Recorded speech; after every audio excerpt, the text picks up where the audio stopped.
30 ming bo'lgan 18 doktorlarning oldidan dükkanni bilmek geldim. 70 kvadrat metrlik yıllık icaresine 36 ming koyun içip atkan. Bütün esnalar toluk normal ticaret atkan dükkan. Onu alıp gazba taşırık bisetken yağı bu dükkanımızı görüp bakana. 10. icaresi toluyla dükkanın içinden nurgun mallar var.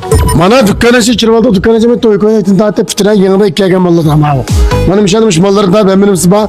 Onun dükkanı demiş ayarlarının asıraş kılan nurgun. Maydayımız şaşak emin emirleri bakken toluk. Dükkanın ayval müdarakken canşı şaraitim içinde pakizken. Yediği içini kıştın tahtı bakken. Bu dükkan şikayet çıkarmış. Fitness kılalı gazep maskılan dükkan ki mavi. İşini görüp bak lazım.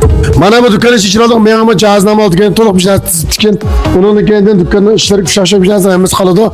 Meydiripte ambası ve soğan varken soğan dükkanımızı anlamalı. Lakin kişi olsun bir ambası varken demler şaşak bir şey koyup koysanı bunu dükkan. Hem de ailenin şahsi mülküm koyup koyup da. Dükkandan ikizlikime pek ikizlikime dükkan pek çırar dükkan gerek hakikaten bana. Görüp de onu olduk. Dükkanı dağlar varken baka müşakilip oruna inten avat yanan bir sema birislerinin ona. Bundan teşekkür ederim. Dükkanımızdan havalı bir kol çöndürüp çıktık. Dükkanımızdan ornula kalsa hakikaten yakşıyada. Nonsayış oturgandan karşısına tüken subacılarının bekinde bir koçu var bir şey bilirler. Hava rayın koçuda çıktırgan. Koçuga 10-15 metre çirdik emmez. Lakin bu koçuda edem. Lakin bir 50-60 bin nüfus var. Kurudu muhabbeti yakin mavi.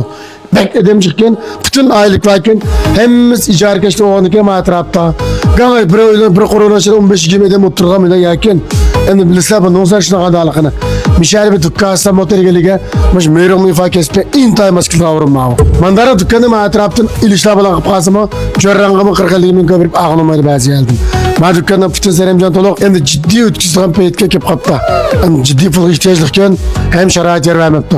Çoğumuş dükkanı hem de ötküse peymekçe tılpınımırın deprettime, jürek üst saklap koyup, kağınımız dükkanı kilip körep ekip, onun da kendini kısa almadı. Alakışlı pınımırı 151 99 87 96 57.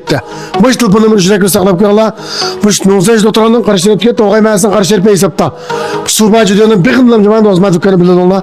Ayınaz güzellik salınır hep ayken, kağıt hep saatmiş etki, bu sanal tanışkır, hayır hoş.